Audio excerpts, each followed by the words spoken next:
Tasty fried chicken easy recipe. Add garam masala. Add salt. Add red pepper. Add cummins.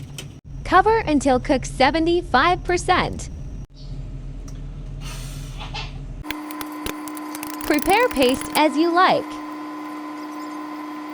Apply thoroughly.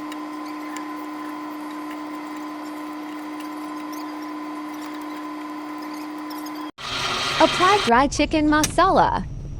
Let the oil super hot. Put chicken.